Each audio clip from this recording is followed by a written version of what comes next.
Travel plans for the 21st century were revealed by the Public Transport Users Association today. The Public Transport Users Association is adamant that Melbourne will become an Antipodes in Los Angeles if transport emissions aren't reduced by 20% within the next 14 years. Their latest report, Greening Melbourne with Public Transport, shows how it can be done. But all we have to do is get 1 in 6 people to change mode and we'll achieve the target for greenhouse gas reductions. The PTUA says to do that the government must make public transport more attractive than cars by improving journey speed, connections, safety, cleanliness and reducing delays. The Public Transport Users Association presented the booklet as a 75th birthday present to former Premier Sir Rupert Hamer, President of Greenhouse Action Australia. The state government is changing the existing Port Melbourne and St Kilda rail lines to a light rail system by the start of next year. But the Public Transport Users' 41-page submission claims the new system is costing much more than it should. They can run their light rail vehicles on the existing rail lines into Flinders Street Station. Now that means they don't have to demolish or rebuild anything. All they need to do is buy the vehicles, and because it'll be faster than the government scheme, they won't even need as many vehicles. And Elisa is at the bridge site now live. Let's see if there's anything happening. Elisa, any protesters turned up yet? With me now is Patrick O'Connor from the Public Transport Users Association. Mr O'Connor, the demolition is due to begin tonight. How can you possibly hope to save the bridge now? A short while ago, the Australian Railways Union occupied the bridge in a last-ditch stand. They will live here. They will prevent the demolition. This is a great moment to save this piece of history and this vital public transport link to Flinders Street Station. And there's a renewed bid to have a rail line built to Doncaster. It comes 100 years after the plan was first conceived. A handful of people were at Transport House in the city today to relaunch the plan. Period costume and music helped highlight the massive time lapse since a rail link to Doncaster was first mooted. The proposal is part of a package of alternatives to the controversial extension of the Eastern Freeway. Former Lord Mayor Winston McCackey says that extension would be the height of social and financial irresponsibility. Instead of building a $500 million freeway to Doncaster, we need to build a $240 million extension out there so that we can reduce our pollution and we can reduce the impact of inner city traffic. But for the Public Transport Users Association, the imminent end of Tram Stop 7 at the intersection of Collins and Russell Streets is a cause for mourning. This stop and others along our beloved Collins Street are condemned to death. In a light-hearted protest conveying a serious message, the protesters believe the new Collins Street Superstop plan will deal a mortal blow to public convenience. But supporters say removing it will achieve nothing. The trams will still have to stop at intersections like this for the traffic lights anyway. Petitions to Parliament against the outrageous and iniquitous fare rises. Well, it's been overwhelming. We've only been here for about 40 minutes and we've got over 1,000 signatures already. The association says fare rises of 6% and more, which are due to take effect from October 27, are totally unacceptable. They claim Melbourne commuters already pay far more than those interstate, and that fares have risen by more than 50% in less than 2 years. A busy Saturday at Flinders Street Station, and more bad news for the hundreds of thousands of public transport users. Fares will rise up to 10%, possibly from January. The 2-hour Zone 1 $2.10 fare could go to $2.30, the daily $3.80 to $4.20, and the daily Zone 3 from $8.20 to $9. This will only lead to a loss of more passengers, a loss of more revenue, and more hurt to the system. The Public Transport Users Association has warned any fare increases would be a disaster. The leaked document has blown the whistle on the government's secret plans. It's bigger than GST, it's bigger than CPI, it's a totally outrageous increase. Most public transport fares will rise from the start of next month. Obviously we're relieved that the increase is a small one, but it does come after a huge increase last year, almost 10%, as well as reduced holiday timetables and continued poor performance on the train system. So a lot of people must be wondering if it's still good value for money to travel by public transport. The fare changes coincide with news that there will be an extra week of reduced train services in January. Voted to fight government plans to end the role of conductors on trams. Both bus and tram services ceased at 10 o'clock. At issue, the government's new ticketing system where travellers buy tickets before boarding, cuts to the transport budget and the elimination of conductors. The transport workers were then ferried to Parliament House, where the Transport Users Association claimed conductors are essential for safe tram travel. Women will not travel on trams at night or any other time unless they feel safe.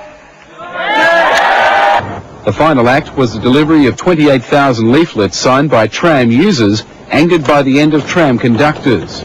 Opposition Transport spokesman Peter Batchelor says these leaked documents come from a good source inside the Public Transport Corporation. Stamped discussion only, he says they confirm his worst fears about cutbacks to railway station staff once automatic ticket machines are installed. At stations right across the network, it means that there will be very few that will actually have any staff on them at any time at all. He says 80% or 172 of Melbourne's 217 stations will be unstaffed, and some others will only be staffed during the peak hour. And he claims staff will be cut from the present authorised level of 1,500 to just 335, leaving the system's most vulnerable passengers at risk. But Mr Brown says the details are incorrect, and 330 new roving customer service officers will improve public safety. This will be just a complete waste of money because they're never there when they're wanted. You must have a permanent staff presence. Automatic ticket machines similar to these will be installed early next year. Whilst welcoming today's announcement, unions and the Public Transport Users Group say it still doesn't adequately address the issues of staffing and fare evasion on trams and trains. We think the public want to see all of the stations reopened and restaffed. The system's still losing around $50 million a year to fare evasion, and the only way to fix that is to get staff back onto the system. From Metcard to MyKey, a new $500 million ticketing system which the government hopes will open the door to a new era in public transport. This is your ticket to the future of public transport. There's a clear need for more staff on stations and trams, for security, to cut fare evasion and for customer service. This ticketing system won't solve any of that.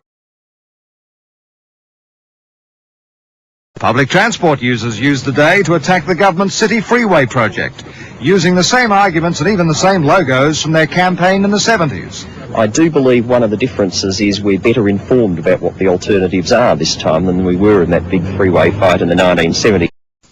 A coalition of Melbourne's movers and shakers has called for concerted action to ease Melbourne's traffic gridlock.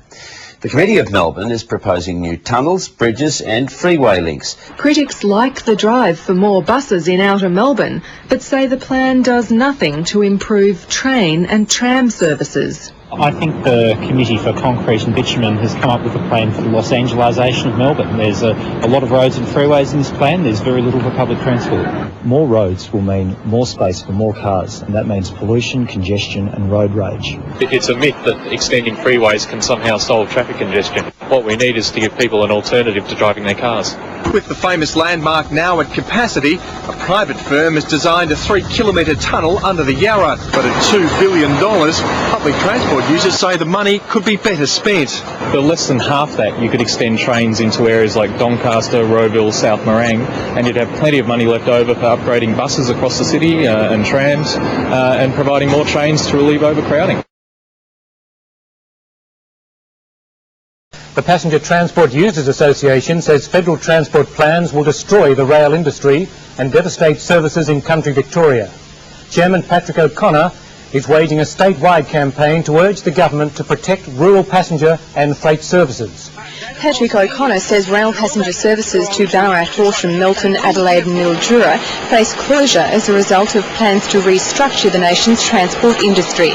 The Public Transport Users Association says it's now up to the public to pressure the coalition and opposition to put more trains back on country tracks. The push is on to resurrect country Victorian passenger rail services.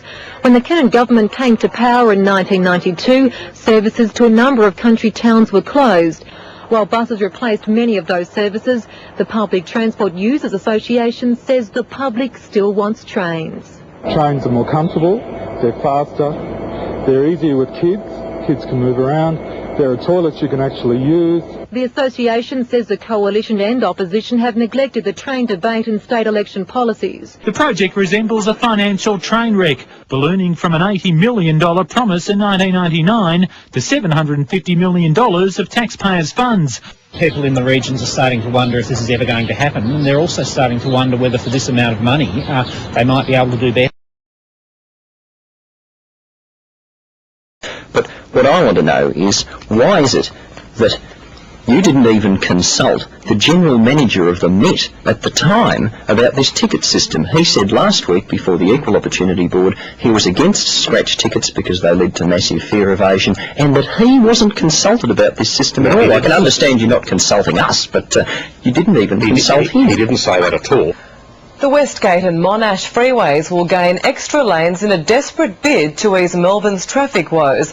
The upgrades are the centrepiece of a long-awaited $10 billion transport blueprint. But the package has failed to impress the Public Transport Users Association. It says most Melburnians will miss out on any service improvement, and it's called for the sacking of Transport Minister Peter Batchelor.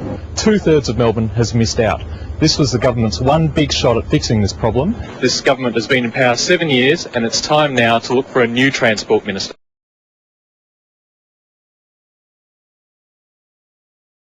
And it's claimed there aren't enough trams, trains and buses scheduled to meet demand. About 300,000 people are expected to flock to celebrations in the city tomorrow night.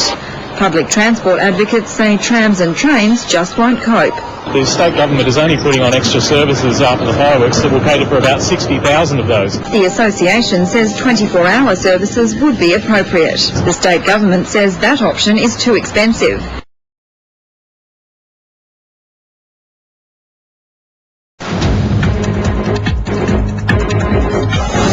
What a debacle. New Year's revellers left stranded in the city as our public transport system fails to deliver. But first, Melbourne's New Year's Eve public transport debacle. Perched precariously on platforms and crammed into carriages, that's how thousands of partygoers, including families with small children, were left to welcome in the new year. These exclusive pictures, recorded by an amateur cameraman, caught up in the mayhem. It was a similar debacle for tram travellers. Many left stationary as passengers refused to remove themselves from overcrowded doorways. The Public Transport Users Association critical of the state government's decision not to run an all-night service to deal with the demand equal to a normal peak hour. Every major city in Australia actually ran transport all night last night. There's no reason why we shouldn't be able to. Despite the evidence, Acting Premier John Thwaites was adamant the system coped well.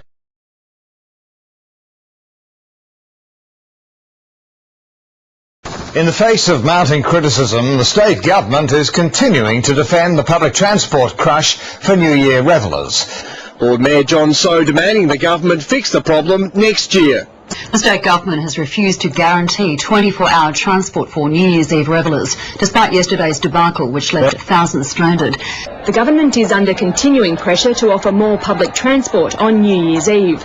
Flinders Street station overflowed with people when trains stopped running at 1:30. Despite the video evidence first aired on 7 News showing thousands of stranded commuters stuck at Melbourne's train stations, the government's still in denial but has promised a review.